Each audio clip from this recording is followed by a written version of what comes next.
Blog Talk Radio.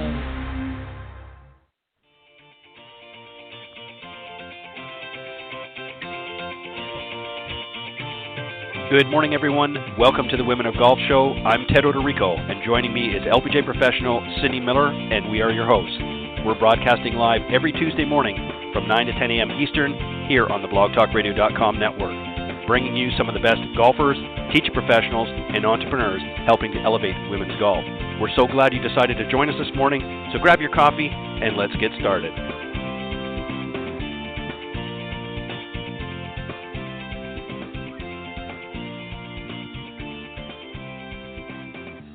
All right, good morning, and thank you everyone for joining me this morning here on the Women of Golf Show. Cindy is not going to be on the broadcast this morning. She's mid-flight, if I'm not mistaken, or mid-travel anyways, off to another adventure, and we'll talk to her a little bit about that next week when she comes back on the show.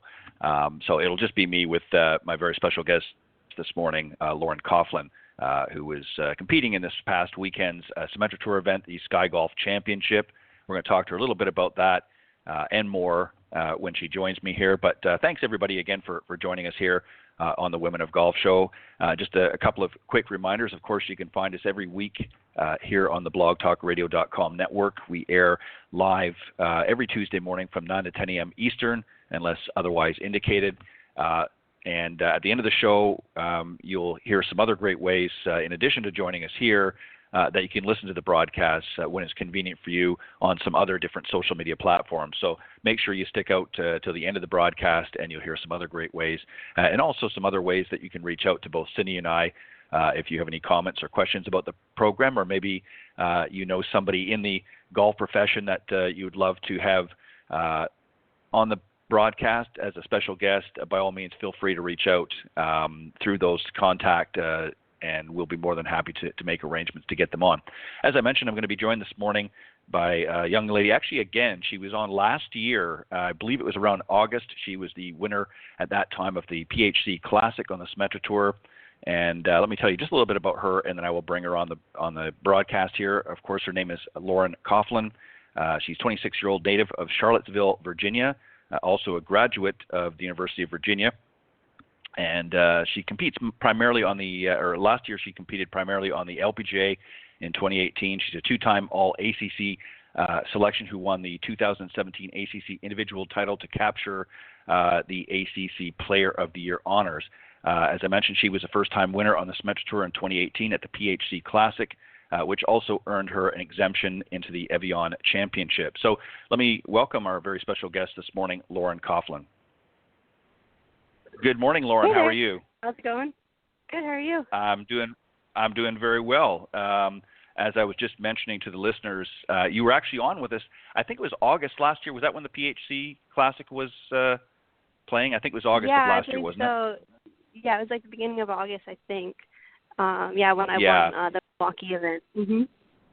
Yeah. So I remember you being on the show, and I thought, I remember this young lady. She came on last year on the show when she won the tournament. So, but unfortunately, didn't quite make it this past week. We're going to talk a little bit about that here in just a second. Of course, I'm talking about the SKYiGolf Championship, which was the inaugural event for SKYiGolf, but it was also the first event of the season for the Symetra Tour. So, but what a great way to start the season out with a three-way tie followed by a sudden death playoff. So we're going to talk a little bit about that. And obviously the winner was Alana, and I think is it pronounced Uriel?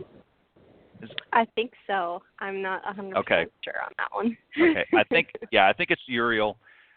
She actually ended up closing out on the sudden death on the 73rd hole of that championship, and she's from Carlsbad, California, and you, of course, as I mentioned, are from Charlottesville, Virginia.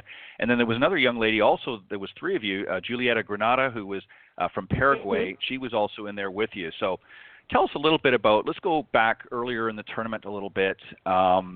How did you feel coming into this event? I know you've done a lot of stuff, and we're going to talk about that a little bit later, but I know you did a lot of things to prepare for this season. But how were the course conditions, and how did you feel coming into this event?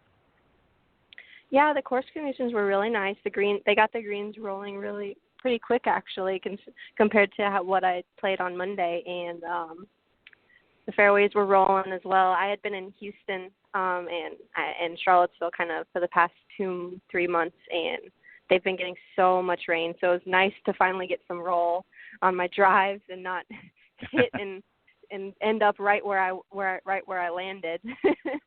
Right. That was nice. Yeah, there's nothing worse than plugging in the middle of the fairway. Obviously, no. you know the rules. Or sometimes not even being able to find your ball because it's so wet. Yeah. Tell me, I know the feeling. But and you're exactly right. I'm in Florida, and we've been just, in fact, yesterday it poured and poured and poured all day. So I know exactly what you're talking about, the wet weather, and and obviously a big difference, you know, being out in Texas where, you know, normally, and I think they've had a little bit more rain in that this year as well, but normally it's pretty dry. Were you playing in Texas? Were you sort of warming up in Texas, or was that there for a different reason?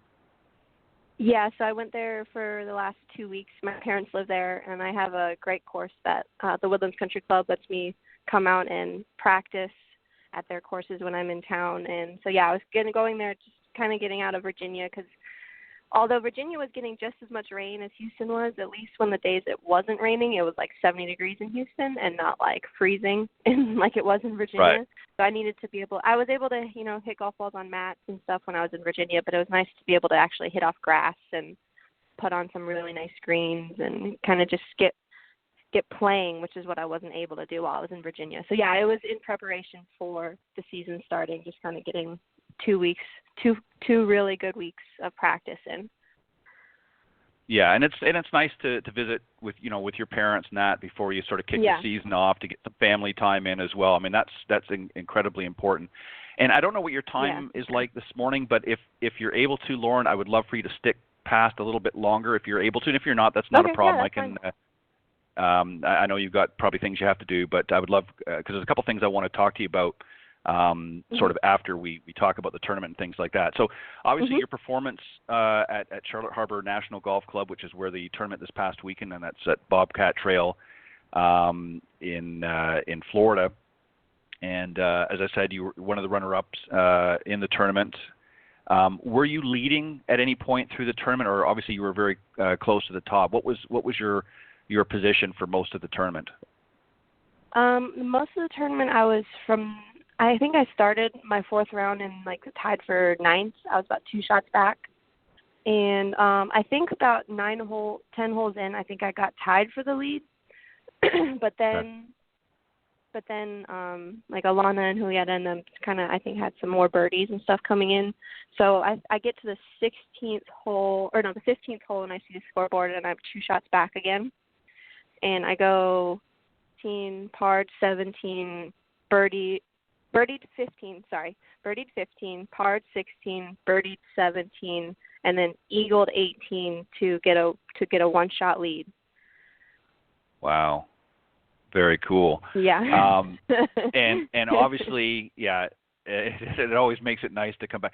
And now, are you a player that, because some players, they all vary, but are you a player who does better coming from behind, or are you a player better that once you get the lead, you're a good player to hold the lead? What are you? I mean, what's easier for you?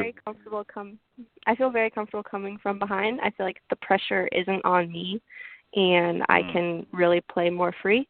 I was 3 shots behind when I won Milwaukee last year, going in the last round, and ended up winning that one. I've won 2 state opens as well before I had any Symetra status, and I think I was 5 shots behind both times when I won those. And so I don't mind it. Unfortunately, I never had the lead in a Symetra event, so but I still won. And tied for the lead, so it's okay. Yeah, maybe that's a good game plan then, to not try to jump into the lead too quickly and just sort of stay at that, hovering, maybe a couple of shots behind until you need to really get in there and close the deal. So what happened so obviously you played 18 again, I don't mean 18 holes, but you played number 18 again, of course, in the 73rd hole. And obviously you weren't able to eagle it again, to continue on. So what happened on the playoff hole, do you think? What was there an area or particular part, other than the fact that you didn't get an eagle, that you think that affected how things came out? Well, the wind died down from when we played it in regulation. So I had like 200 yards in when in regulation. So it was like a perfect 5-wood. And then in the playoffs, the wind had really died down. There really wasn't anything. So I had 216 to the pin, and it's a very tucked back left pin. And I actually hit a very, very good 3-wood to get to about between like 20, 25 feet or so. But Alana she had probably 4-iron in. So she had much bigger advantage, and she was able to just get it a little bit closer than I was. And she hit it to about, I think 10, 12 feet or so, and then she drilled the putt, and I didn't do anything wrong. I hit 2 really good shots. She just made the putt, and I didn't. Yeah, and obviously that happens. I mean, that's part of tour life. You're going to, get into playoffs. The main thing is if you're not going to, if you don't outright win the tournament, the next best thing is to at least get in a playoff and give yourself a chance to then, close at that point. So, I mean, there's a lot of great things that you can take away from this experience that are going to help you, throughout the rest of the season. And I was reading a very interesting quote that you said you talked about this event. You said, I can only be so mad that I didn't quite pull it off and eagle it again. Obviously, you were talking about on the playoff hole. But you had a smile on your face when you said that, so that was a good thing. And I really like this particular part of the quote. You said, she won, and I don't feel like I lost it. Explain that, what you mean, because a lot of players, when they say, well, I lost the tournament, you didn't really lose the tournament. She won the tournament. Yeah, so what I mean by that is in college, I won the ACC championship my last year of college, but I had 3 other tournaments that year that I came in second place that I was leading or just didn't quite pull it off. But one time, I shot 4 under in the final round, and LaCaribee Abe, actually, she's out here on the Symetra right now as well, who played at Alabama, she shot like 5 or 6 under. So at that point, I shot a good final round score and just didn't quite. She shot 12 under, I shot 11 under. So I didn't quite pull it off. But there was 2 other times where I felt like I lost the tournament. They didn't beat me, wherein I just didn't quite hit good shots coming in or make the putts that I needed to coming in. Kind of what I felt like yesterday, where I hit the shots that I needed to. I shot 6 under. I mean, I ended birdie, par, birdie, eagle, and I gave myself an opportunity to make eagle. She just made it, and I didn't. But I did everything how I was supposed to do it, and it just didn't work out. So I don't feel like I lost. She won. Right. No, that's a great way to look at it, because you can do everything just right out on the golf course, as you said. You can hit all the right shots, you can make all the right putts, but somebody might come along and not necessarily that they play a little bit better, but might even have, and I hate to use this word, but maybe on a few holes make some lucky putts. They were maybe 20, 30 feet away, and their lag putt drops in, which always doesn't happen too often. So a lot of factors can be involved, and you can go out and play one of your best. I mean, 66, that's certainly nothing to sneeze at. That's a great round of golf. But at the same token, you got into the playoff, and your putt didn't go in, hers did. So there was really, as you said, there was nothing that you did wrong.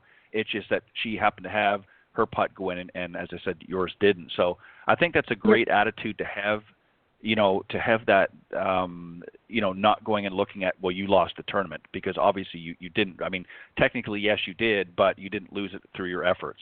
And I think that's a very great. Exactly. Go ahead. Sorry. Say I hit a poor drive, and then I hit my approach shot in the bunker, and I don't hit it close, and then there's many things where I could have done where I lost that. But I hit very good shots coming in, and hers just like we just said, her putt went in, mine didn't, and that's all it is to it, really.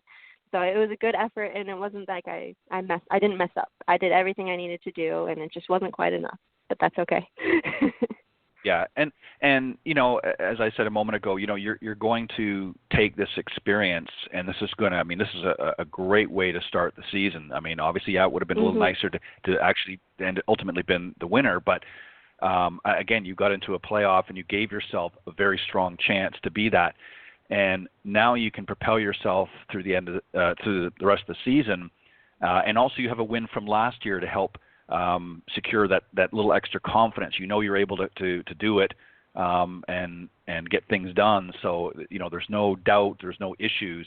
It's just a matter of, okay, I got to go out and do it again this year. And I think that's a great way, some great momentum. I want to talk about, too, throughout the round, obviously you played very, very well. What was your strongest area of your game this tournament? And what areas kind of, if at all, let you down a few times? Yeah, so one of my big strengths I think is always my accuracy off the tee. But then I think my ball striking is I don't hit, crazy number of greens. I think I average between like 12 and 14 greens around, which is still very good. But when I do hit those greens, I'm hitting it very close.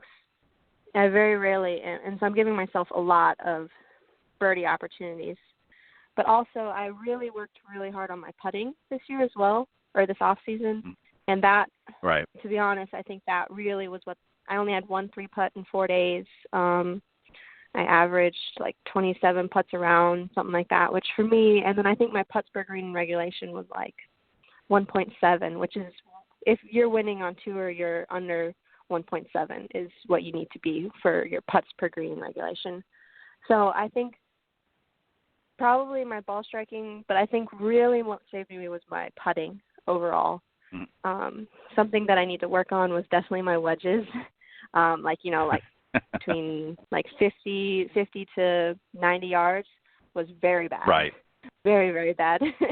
The ground was really firm in places, and so I was like ail-mailing some, and then other times it wouldn't be. I think it goes back to the ground that I was playing on in Houston, where it's just so wet, and so I was used to, it one way, and then I get here, and it's just not quite the same. So, and it also didn't help that the range balls were those floating range balls, which are fine. Oh, yeah. But I'm just not I wasn't able to really work on them at all because I'm hitting into a lake with no real, targets to go at, and the balls aren't real golf balls, so I'm not exactly sure how far it's going and stuff like that. So that, my wedges, and I think if I keep everything else the same, I'm winning again this week. Yeah, and that's important. A lot of people don't realize this, and let me just go back for a second on something that you said, because you kind of played it down a little bit.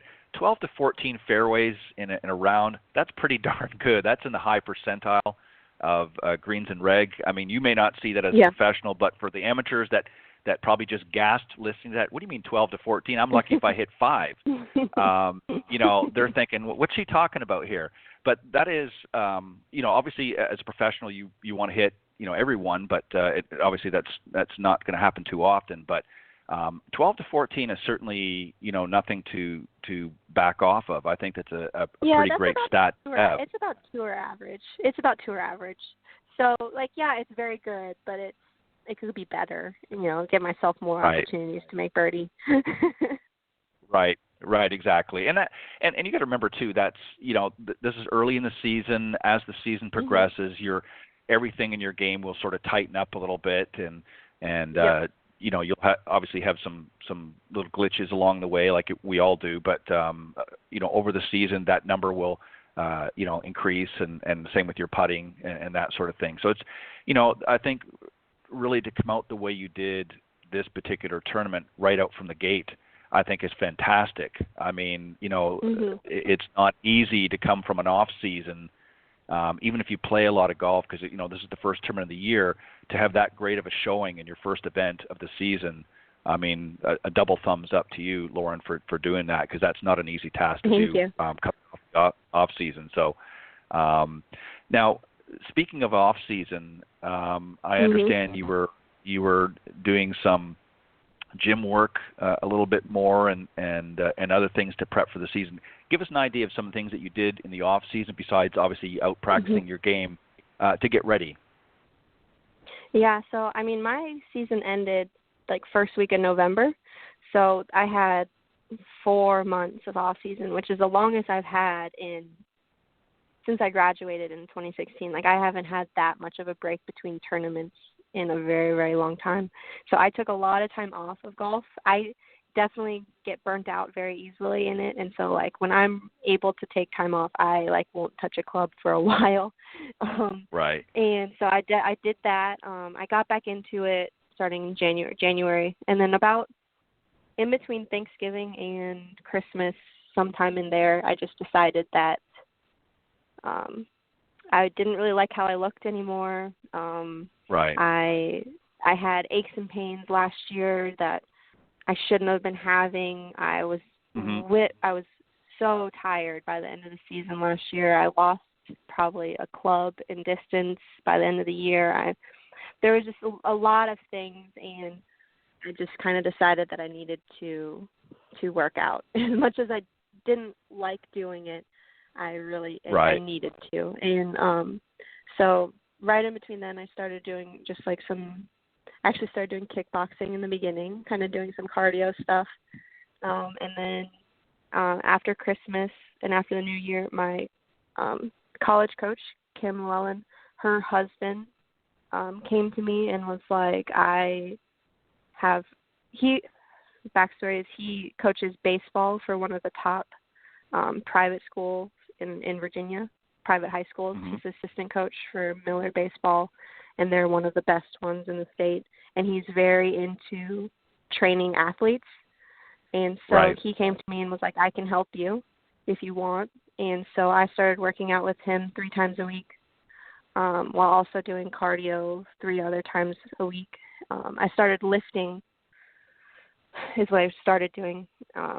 So I've had 2 months of working out 5 to 6 times a week, kind of rotating between doing a lift, which will last me about an hour and a half to 2 hours with him, and then cardio about an hour the other days. Wow. And I've lost 15 pounds since January, and I've lost almost 2 pant sizes. Wow. Shirt size. Yeah. Well, congratulations. Thank you. And I've never enjoyed working out as much as I do now. I think I'm very much, I like routines, and I got into a very good routine when I was at home in Charlottesville, and with his help. And so I've continued it. I actually, for the very first time, I worked out in the middle of a tournament. So Friday I had an early tea time, and so Friday afternoon I went to the gym and got a workout in, which if you had told me I was going to do that last year, I would have laughed at you.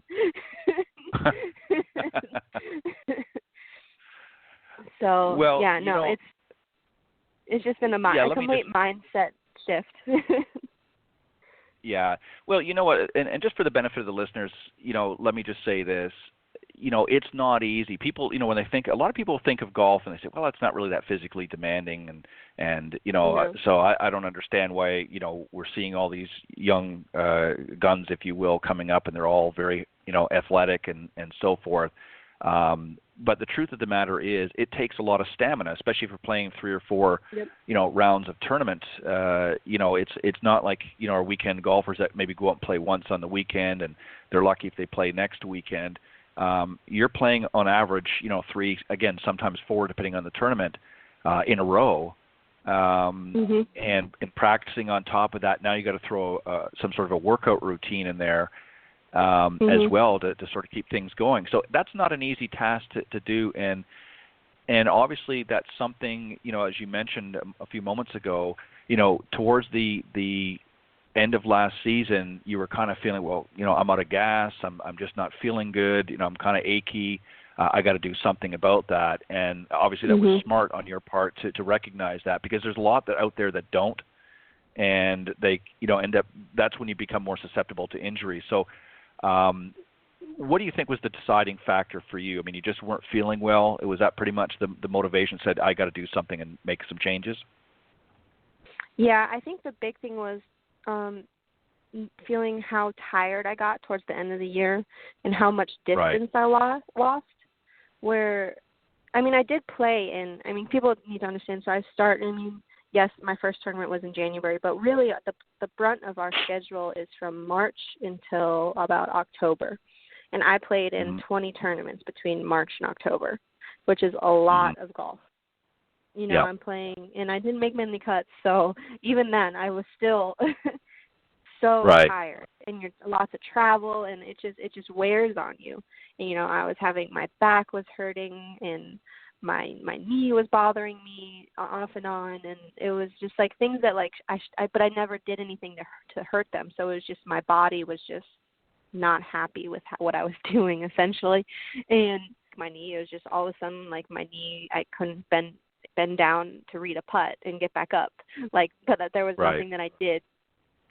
So it was that, and then on top of just how much distance I lost, but from the start of the year to the end of the year, and then even at Q School, at Q Series, that last round of Q Series, I was dragging. And, I tripled, I think my 14th or 15th hole, and on the very last day. If I'm able to just say bogey, I'm in more LPGA events, and that it was huge. Even just that last day, that one hole cost me probably a couple starts here in the beginning of the season when I really need them. And so, it's just hard to look back and say if I have been in better shape, would I have been able to finish better, and I think that shows, my fitness shows on the last day of the tournament on Sunday. I ended birdie, par, birdie, eagle, and that par that I had, I left the putt about an inch short dead center. So I really could have went birdie, birdie, birdie, eagle, finish. So, and on a 4-day tournament, first tournament of the year, that just shows, I think, how much my stamina has gotten better, even though, again, it was the first tournament of the year, but I don't think I would have been able to do that last year at all. Do you think, Lauren, since you've started this change, obviously, again, it's only the first tournament, but you've obviously had some practice in between. Are you seeing some of the distance coming back now as a result? Yeah, for sure. Yeah, I'm definitely hitting it at least as far as I was at the beginning of the year last year. My driver, I think, has gotten a little bit better. But also, I don't even think it was just distance that I lost. I lost a lot of accuracy because I was having to swing so hard to try to get distance back, and I don't like swinging hard. I like swinging at about 85, 90%, because I think you're more accurate that way. And so I was having to swing hard because I couldn't even hit an 8-iron 130 yards, and I was like, this is ridiculous. And so I think that was a big thing too as well. That it's just I'm hitting it like I was hitting it at the beginning of the year last year. Yeah, you're going to, obviously as time goes on, regardless of what you do, your distance is going to decrease a little bit as we all get older. I'm obviously a lot older than you are, and I don't hit it quite as far as I used to when I was in my 20s. But, and you do the best that you can to sort of slow that process down. But, you're still young and full of a lot of energy. And something else too that, Lauren, I think that a lot of people don't appreciate, and especially because you gals travel so much from tournament to tournament, and, you don't have the luxury at this stage in your career, and maybe you won't go that route anyways, but, once you get some status on the LPGA and that, and win a bunch of tournaments, you can afford to fly a little bit more, and your expenses go up, but you have the financial resources to be able to balance a little bit better. So, when you're driving and you've got to stop and you've got to eat, nutrition becomes a big issue. Because I know I've talked to many of you before. You were on last year, as I said, and I'm sure we touched on this a little bit, but that's a big factor too for you gals, because you're traveling, and obviously I know you're stopping and you're eating and that. But the truth of the matter is, there's probably moments throughout the year that you're probably not eating your best because, you're trying to get to that next event, and maybe it's a long route or something, so you're just stopping and grabbing whatever you can get. How did that change for you starting this season? Did you change, in addition to working out and doing some of the other things that you mentioned, did you change nutritionally what you're eating, or have you always been a pretty good eater? Go ahead, tell us a little bit about that. I'm a pretty bad eater, so normally, I very much like my sweets, like my desserts and stuff like that. So Right. no, and I like bread and pasta. The big thing what I did was I stopped eating. I mean, I wouldn't say that I went on any particular, like fad diet, but I definitely cut back a lot on carbs. I ate a lot. I'm eating a lot more protein than I was, more vegetables than I was.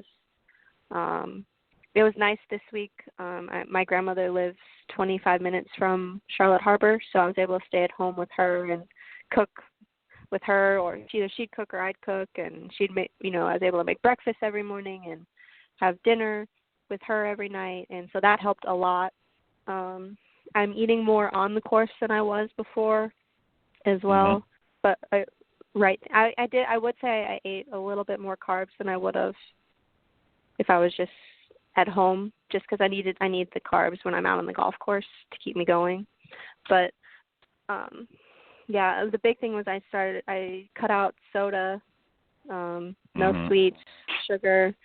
Very, very, I would still have a little bit of, like, if I'd make my husband or something, like some like spaghetti meatballs or something, I would still have like, just a little bit of pasta, but not near like a quarter of what I would have had before, just to kind of get the taste of it, but not, and mainly just eat like a ton of the meatballs, or it's like that type of stuff where, I would still have maybe a little bit of rice, but I would have more meat than I would have, and then more vegetables than I would have, is a big thing. Right.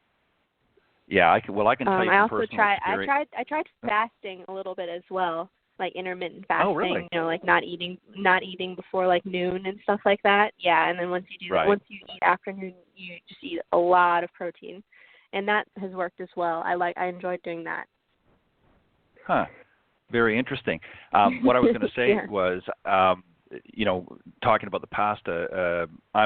My heritage is Italian, so. Obviously, I can't cut out pasta in my way of thinking, but I understand what you were getting at, and that's true, because a lot of that stuff, converts into sugar. A lot of carbs and things like that. If you're not careful, especially breads and things like that. I'm somebody that's always sort of old school, like to eat good meals and things like that. But in today's sort of fast-paced world, we get caught up in, I'm just going to grab a burger, or I'm just going to grab a, and we think it's all good at, and I'm not going to name names, but chicken sandwich somewhere, and it's certainly probably better than some of the alternatives, but when you factor what they put in, their high sodium and things like that, it's not good for you. And just one other note about the sodium, I did the same thing this year. Since Christmas, I have not had a single soda. And I feel so much better. I've always drank, a lot of water and things like that anyways. But I noticed last season, drinking sodas and that probably more than I should have. I just felt zapped of energy. It just didn't seem to, always kind of felt a little lethargic. And when I stopped within about a month, and now it's almost mid-March. So, and I literally stopped at Christmas. So we're looking at about 3 months. I feel so much better, and I don't have any of the cravings for sodas anymore. So that's a huge thing as well, for a multitude of reasons. Obviously the sugar, but hydration. People don't realize this, but you can, if you don't drink enough water, it's the same thing with coffee. You're welcome to have coffee, but if you're not drinking water, it's very, very easy to dehydrate yourself. And especially for you guys out in the golf course, if you're not hydrating yourself, that's a killer right there. Oh, yeah, that was the other thing. I drank so much more water than I ever have as well. Like, I definitely think that I didn't drink enough water before. I wouldn't, if I wasn't thirsty, I didn't drink. So, but especially when I was at home with my husband, he doesn't like drinking tap water, so he buys water bottles. And so it's a lot easier to, at least for me it was, to have like 5 or 6 water bottles a day because we just had them. And so, that was something that I wasn't doing either. I was drinking enough water and getting the hydration. To help me get protein, I started drinking getting protein powder. When I work out, like when I lift, I'll do take pre-workout, just to kind of give me a little boost of energy and make sure that when I'm there, but it also has stuff to help with recovery in it as well. and so I don't feel so bad afterwards. I got I don't know if you've heard of what a hypervolt is. It's like it's a percussion massager, and it's you get the effects of foam rolling, but it's way more concentrated, and it looks like a hammer, and it's really funny looking, but it is the best thing that I've gotten. It just really helps, one, activate your muscles before you work out, right. and then helps reduce soreness afterwards as well. So I do that a lot just to help me, before I warm up in the morning. I'm doing that for a good 10-15 minutes to get all my legs and my glutes and all of that activated. So once I'm hitting balls, I'm already feeling pretty good. It takes a long time to really get warmed up, which I didn't realize. Yeah. So that's another thing that I changed as well. I'm starting to get warmed up a lot sooner than I was before. Yeah, there's nothing worse than, and you're exactly right. And I'm going to have to look into getting one of those for myself because, it's the best. Yeah, I'll have to. I take your word on that. You hit on a couple of things, and I just want to mention that. And then, as I said, I wanted to keep you for a few minutes longer to talk about some things that maybe you can help the listeners do. But just going back to the hydration, that could also be part of the reason last season, when you're not keeping yourself properly hydrated, and I'm not saying it's the only reason, but a lot of times that's why your muscles and things kind of get a little bit achy because, you're playing a pretty hefty schedule all season long. And if you're not really keeping yourself hydrated, and a lot of people think, well, I'll just drink, a bunch of Gatorade or I'll drink a bunch of that, which is a lot of people don't realize it's the worst thing for you. I used to, love having Gatorade, and I realize now that those types of products are not always the best for you. I'm not saying you can't ever have them, but if you're relying on that to keep you hydrated, that's not going to happen. That's a falsehood. Yeah, there's a lot of sugar in them too. Right, a lot of sugar, and there's a lot of other great things that you can help with your electrolytes and things like that. But being hydrated throughout the season is crucial. That keeps your muscles active and keeps them in good shape in that, and it's amazing. And I think what a lot of things, and when you're used to drinking other soft drinks and things like that, and it's not to say that I didn't have water, but not to the same degree that I do now. The truth of the matter is water doesn't really taste good because it doesn't have a taste. And, I know a lot of people say, well, I can't stand drinking water. There's no flavor to it. And, that's why here in the South, a lot of them will throw a little wedge of lemon or something in there, just to add some sort of flavor to it. And you mentioned about some different powders and things like that you can use for, pre-warm up and that, just to add some flavoring too. I also did Crystal Light a lot as well. And when I got tired of drinking just regular water, Crystal Light was a good go-to. Yeah, and it's good to mix it. Yeah, it's good to mix it up like that too, Lauren. I mean, listen, I'll be honest. Even now, I mean, every once in a while, I'll have a sweet tea or something like that, which I know is probably not the best thing for you, but I am here in the South, so I've got to do as the Southerners do. But anyways. Water does, like I said, after a while it gets a little bland, so you got to kind of spice it up a little bit. But I'm like you, I had to get rid of the sodas; they were just too much. So this sort of brings me to the next thing that I want to talk to you about. For those down here in the South and certain parts of the country where it is a little bit warmer, and people are maybe thinking about getting out, or maybe some of the Northerners that are coming down here to play their first golf of the season before things warm up back home. There's a lot of things that you do as obviously professionals, but amateurs can do to sort of warm up and prep for the season. We've touched on some of it here with things that you've done, but I want to talk about putting some numbers to things. So let's say, for an example, let's talk about warm up and that sort of thing. What did you discover about your warm-up routine that maybe could benefit the listeners?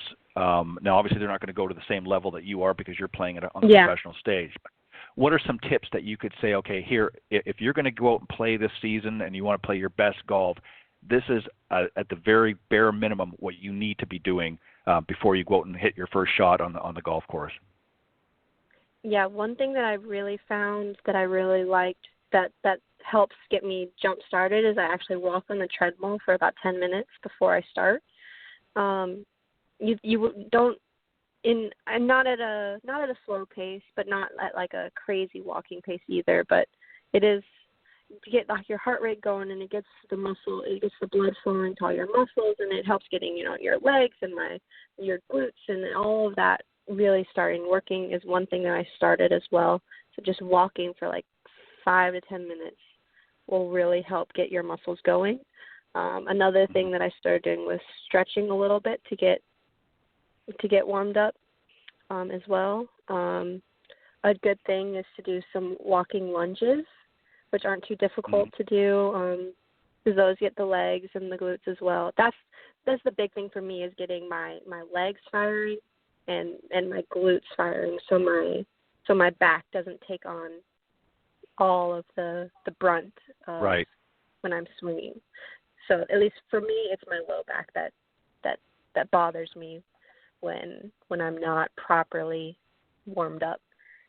And so walking lunges, hip bridges, people may not know. You basically get on the ground, you lay on the ground, you put your legs up in like a triangle shape, and then you just lift up your center of your stomach and stuff, and you go up, and it gets your hamstrings going and your glutes going as well. And then I do the hypervolt, which not everybody's going to have that, but there's cheaper versions of it as well that you can get, or foam roll would be another good one. A lot of it is really just making sure your legs are warmed up.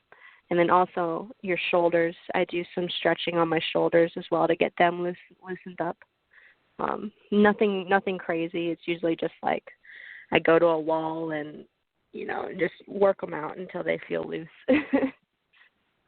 Yeah, and you raised an interesting point, and I know, and you may or may not do this, but and I'm sure some of the other ladies on tour do, but yoga is another thing as well. And obviously, you don't have to get into a full yoga workout before, but that's something that you can do as well throughout the day to help keep the muscles stretched and things like that. There's a lot of great moves in yoga that a lot of people have done and discovered. Even men now are starting to realize. Before we kind of poo-pooed yoga. It's like, I'm not doing yoga. That's not for me. And a very good friend of mine, Catherine Roberts, who I'm not sure if you're aware of, but she's been all over the Golf Channel over the years and whatnot. And she has a company, an organization called Yoga for Golfers. And she not only does it for the golf industry, but she actually works with many top Major League Baseball teams in the United States that now they're all getting into it as well. So if she's convinced some of those hardline males to do some stretching and yoga poses. It's a great workout. And it's a lot it is. harder It really, than people think it is. I know. Trust me, I know. I can attest to that. I'm 6'4", and it's hard to get into some of those moves for me, especially. Anyways, I won't get into it. But so that's one thing that obviously you're exactly right. I think warming up, and again, we're talking about necessarily separate from maybe your regular workout routine. I think one of the biggest mistakes, Lauren, too, that a lot of golfers do, especially men, probably more so than women, is they I hit the gym 3 or 4 times a week and I'm lifting weights, and that's not always good for your golf swing, because lifting heavy weights and things like that, obviously makes you susceptible to injury, but also doesn't really hit the golf muscles. So those kinds of warm-ups like you're talking about are going to get those muscles fired up and get the blood flowing and get you ready for getting up the golf course. So when we get to the golf course, obviously there's another part of the warm-up, and that's hitting some balls to warm up. So again, from an amateur's perspective, I mean, you obviously have a much different and more regimented routine. What would you suggest to amateurs to do when they get to the practice tee to sort of warm up before they go out and play their round? Really start with your wedges. You do not immediately start hitting full shots. Because again, Right. you're going to hurt yourself. It's the same thing as if you were just go to the gym and just all of a sudden, on a heavy, you're going to hurt yourself if you're just getting Right. there and immediately hitting full swings. You really need to start with your wedges, and I start, half shots, then I gradually work my way up with my wedges, and then once I'm feeling good with those, then I'll start hitting full shots. But you can really, that's really how you're going to hurt yourself, is if you just immediately get to the golf course and immediately start hitting full shots. Yeah, exactly. Well, and you've got to warm up your back, as you said, too. I mean, you know, even if you do some stretches and things like that, if you, some of the amateur golfers their top speed swing speed might only be 85 miles an hour, which is still plenty fast. But if you're, out there cranking that kind of speed right from the get-go, that's when you're going to tweak something in your back or pull a muscle or what have you. So, this is why, you see a lot of the pros just sort of warming up and getting those, golf muscles in check and that, and then they work up, to their driver and stuff. And you're exactly right. I mean, I see so many amateurs as a golf teach professional go out there and they pull out, the first thing they pull out is their driver, and so, okay, I'm going to be on the first tee soon, so I want to see how good my driver is.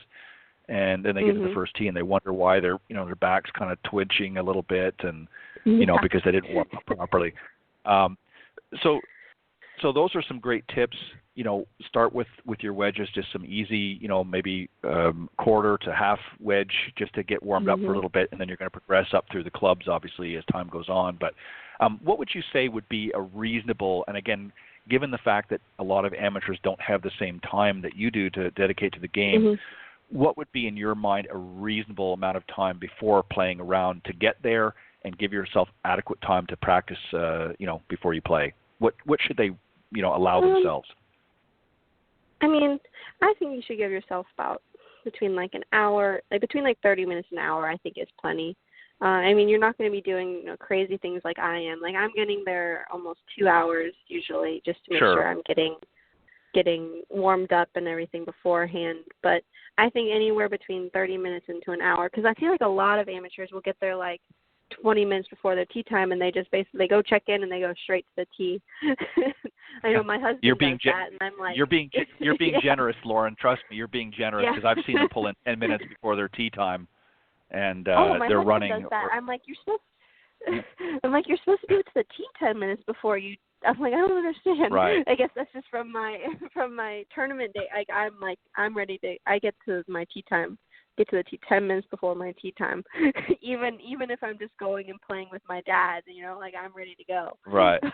My husband will pull up there 20 minutes beforehand. I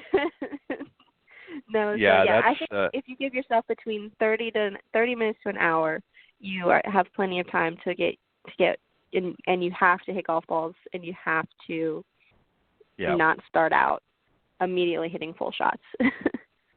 Right, and that's a great point. And we understand that again, in today's society, that people have a lot of time constraints and things like that. And if time is an issue for you, then maybe rather than playing a full 18, maybe just play 9 for that particular time, and still allow yourself a little bit extra time to get out there and warm up, because that is so crucial. There's nothing worse than when I have somebody that comes to me and says, I want to do this and I want to do that, and the first thing I'll ask them about is, how do you prepare and what do you do? What did you do before you got here today? And it's like, well, I, hopped on this highway, and and they're telling me about their navigating to the golf course, and it's like, no, I want to know what you did to prepare. And it's like, well, I didn't really do anything since the last time I was here, and that right away sends up a red flag to me that you're not serious about improving. If you want to get better, this is a game. Even at your level, you're always improving. And that in your case, what you need to do to be able to improve, you've taken those steps in the off season to get yourself physically in better shape to be able to compete out here. And there's no excuse for a lot of the amateurs. Again, they don't have to go to the same regiment that you've done, because you're playing at a different level. But if you want to play your best golf, you can't just show up to the golf course with the golf clubs in hand and not do anything to prepare before and expect to get results, because it's just not going to happen. And when I start seeing students coming to like that, I just usher them away. I don't even bother with it. I'm polite about it, obviously, but I don't want to waste my time because they're not going to be happy with the results because they're not going to put the time and effort in to improve. So, another thing too, Lauren, I think and a lot of people forget about this, but you guys as the pros know by heart that this is a crucial area, and that is the equipment itself. It's not just about having, great equipment, but it's about taking care of it. Now, obviously, you have a different process, again, because you play more golf, but things like the grips. How many times do we see, I'm sure, played in Pro-Ams, that you've seen players come in and you can just tell by looking at the grips are pretty slick and, they probably haven't changed them in a few seasons and, or they haven't been fitted properly. That's another big problem with a lot of amateur golfers. So just touch a little bit about that, about what you do each season to make sure you're playing with the best equipment and that everything's in ship shape for the season. Well, not even just always being fit for it, but having updated equipment is very important. Mm-hmm. Like if your irons are more than 6-7 years old, there's a big difference. You can gain a lot of yards very quickly just by getting updated equipment. You don't even have to go and get like the nicest of the nice stuff, but just by getting something with the with the most recent technology will make a huge difference. Same with your woods. If your woods are more than 5, 6, 7 years old, you're giving up a lot of yards. Right. And, right. So for me, I go every year. Ping is my go-to for pretty much everything. They've been great for me. I have a great relationship with them from college, but I go to there every off season and get my irons checked, make sure they're still going good, and if they have anything new, I'll try it out and compare. Same with the woods. I got the new G410s right now, and they are. Wow. I really, really like my driver is awesome. Same with my 3-wood and 5-wood and hybrid. So I really, really like them. I already had the I210, so I didn't even change my irons. But I got the new woods this off season, and I really, really like them a lot.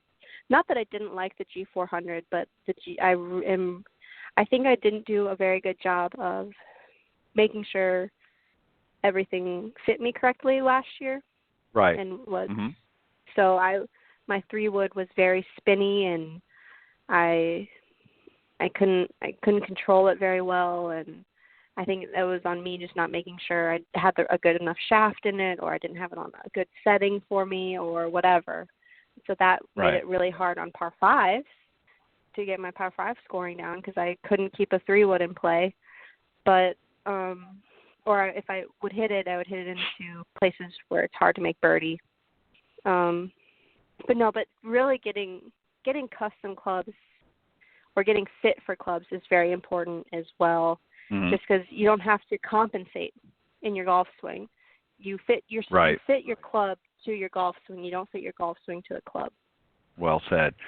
The other thing, too, very quickly I want to point out about that is also, in addition to being fitted properly with the right clubs, but having the right clubs in the bag. You touched on this. You mentioned, you've got a hybrid in there.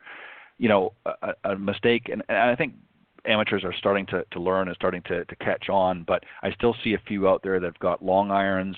They might even want to get rid of one of their woods. I mean, they don't necessarily have to play with the 1, 3, and 5 anymore like we used to. You can replace it with some other clubs. I mean, obviously you have your driver, but maybe get rid of your 5-wood and replace it with a couple of hybrids. Have a hybrid and get rid of a couple long irons and replace them with hybrids instead, because they are easy to play, and especially for the ladies. There's some great sets out there that actually go right down to virtually the 6-iron in hybrids. Yep. And it just makes it so much easier. In fact, some of them even go further than that. But so there's a lot of great options, and that's really where you want to get connected with your local golf pro and go in there and get fitted properly. Make sure that you're getting the right equipment, as you said. Instead of adjusting your golf swing to the equipment, you want to get the equipment adjusted to your golf swing so that you are fitted properly. And that there is a big difference. So those are definitely some great tips, Lauren. And I want to thank you for spending this hour. It's hard to believe we've been on the air for an hour I know. together, and I hope that I didn't take you away from anything important. I want you to do well in your next event. So now you're playing this week. What events this week? Yep, Winter Haven, the Florida's Natural Charity Classic in Winter Haven, Florida for Symetra. I do have LPGA status this year still through Q Series, but I'm just kind of far down on the list, so I'm hoping I'll get into Hawaii. But we'll see. We will see. You know, they had said that it was going to be, you know, if you go to Q Series, you come in the top 45, you have full, but it's not really working out that way, unfortunately. So that's why I'm doing these. I could have, you know, tried to chase, you know, Monday qualifiers, but I really felt like I needed to get tournament reps in, and so I decided to come and play in these. One, I decided to pay dues on Symetra just in case I don't get enough LPGA. You know, the ultimate goal is to get my card again for next year, right, on LPGA. Right. So what is my best way to do that? Well, if I don't get into enough LPGA events, then Symetra is the way to go. So I paid dues just to make sure I, could play in as many as I wanted, and just in case I had to. And so, yeah, hopefully I'll play in Hawaii. I'll probably I think I'm going to try to Monday qualify for San Diego. And then I'll play in the Windsor event for Symetra, which is a couple weeks before Hawaii in April. That's my schedule for now. Wow. Yeah, that would be that's a nice short-term goal to shoot for Hawaii. Who wouldn't want to go over there? Even if you weren't playing, it would just be a nice trip to go over. But, I'm Lauren, planning on going regardless. Oh, yeah. Yeah, I don't blame I don't blame you. I mean, if the option's there, I mean, go, whether you're playing or not. That's fantastic. And, you know, and I think just to sort of but just to cap off what we were just talking about, something that you just said about, you know, really playing smart. You know, you're not sure what the status is going to be on the LPGA, and I mean, you know, to some degree, but, you know, you're as you said, you're a little further down the list, and those opportunities may not be as often as you would have liked. So that's the other thing that amateurs can take away from our discussion today is, in addition to the equipment and warming up and working out and things like that, and that is playing smart. You know, using your head not just around the golf course, but, you know, practicing as well. I mean, you've got to get out there and you've got to put the efforts into the game if you want to improve. And that doesn't mean, you know, that your goal is to be a scratch golfer. You know, if that's not what your goal is, that's okay. You know, everybody's not going to be a scratch golfer or going to be a tournament player. But, you know, if you want to improve and get out and have fun and at least enjoy the game, then you've got to put the effort in. And it's like anything. Whatever effort you put in is what you're going to get out of it. And if you put none in, then you're going to get nothing out of it. So you're playing smart. I think that's a very wise approach to, you know, as you said, pay your dues for Symetra this season, get as much additional experience there, and I think you're going to have at least another win under your belt this season on Symetra. Just, I mean, you know, not just because you won last year, but how you started this season, and the fact that you've come in with sort of a rejuvenated Lauren, if you will. You're feeling better. You're on top of your game, and had a great showing the first event at the SKYiGolf Championship, and I know you're going to do well this week as well. And if you win, well, you'll be joining us next week on the show because we're going to have the winner next week. Hopefully, if everything goes well. So keep going out and plugging away, and it's been an honor. And anytime you want to come back, whether you win or not, Lauren, you just let Zach know, and we'll be more than happy to have you. Yeah, and I apologize that Cindy wasn't able to join us, but she had sorry, go ahead. No, I will say about the playing, like, you know, you get in what you get out of it. Type of thing, or you get out of it what you put in. So my husband, you know, he is very, very into golf now. You know, he played football in college, and he would come out and play with me in the, you know, when we first graduated. But, you know, and he'd get so mad he wasn't getting any better. And I'm like, well, you're not practicing. You come out once a month and you expect to get better. But now he is so into it. He's playing. He'll play in any weather. It doesn't matter, rain. Shine, cold, like he'll be out there, and he is pretty consistently breaking 100, whereas 6-7 months ago he was doing good to shoot 120. And right. And he's getting closer, and I think he's really, really close to being able to shoot in the 80s, which I think he goes and plays a lot now, and especially when I'm not there, it's one thing that he can go and do with some of his buddies, but he's, like I said, he's practicing and he's playing, which is the big thing as well. You're practicing is great, but if you're not going out and playing, you're not really seeing if what you're doing is the right thing. Right. You can be a range rat, as we refer to it in the industry, all you want, but if you're not out there on the golf course, and that transition is difficult for a lot of people. There's a lot of people you can go out there and, boy, they'll stripe it pure on the range, but then as soon as they get out on the golf course, you're just like, what happened to this person? Who's this guy out here? But yeah, you're exactly right. Your husband, and just one quick point, and then I'm going to let you go about that is, obviously he played other sports, so obviously he has some athleticism, which is good, but it doesn't always mean you're going to be a great golfer just because you're athletic in other sports. So for some, that transition can be very easy, but for a lot, it's not. Golf is a difficult game, and as you said, and I've said, what you get out of it is what you put into it. So I'm glad that he's taking it serious, and this is going to be something, post your career on tour that you guys will be able to enjoy in later years, when you move to the Villages or something in Central Florida and you can play. I'm only kidding. I don't know whether you're going to do that or not, but you know what I'm saying. Later years. There you go. Pinehurst, exactly. So, well, Lauren, I want to thank you very much again for joining me this morning, and congratulations on a phenomenal tournament play this past week, and I wish you all the best this week in the current event and throughout the season, and I hope you'll come back and join.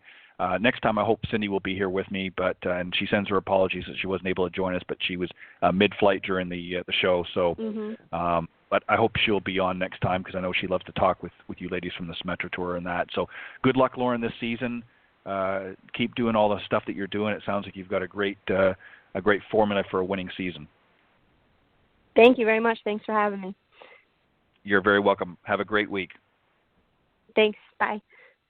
Bye-bye.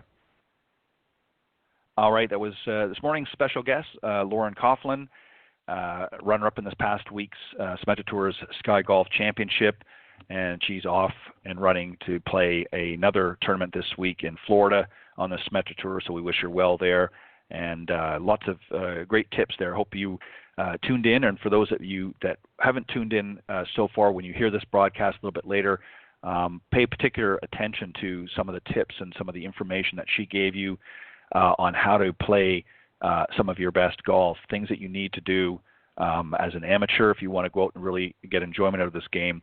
There's a lot of great tips there. So I want to thank you, and again, Cindy will be back next week on the broadcast. We'll have hopefully the winner from next week's Symetra Tour event, or from this week rather, will be on next week's show.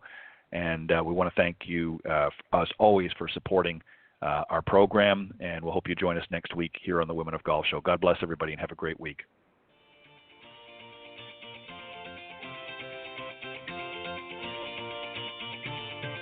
Thanks for listening this morning to the Women of Golf Show. Tune in live each week by visiting blogtalkradio.com/Women of Golf, or on any of these social media platforms: iTunes, Stitcher, TuneIn, CastBox, TalkStream Live, and of course Spotify. If you can't join us live, check out our on-demand section for previously aired broadcasts. To get updates for future shows and upcoming guests, you can follow us on Facebook at Women of Golf. You can also follow me on Twitter at TedandBuckCEO and Cindy at Cindy Miller Golf. Please remember to join us next week on the Women of Golf Show. See you next time. This has been a production of the iGolf Sports Network.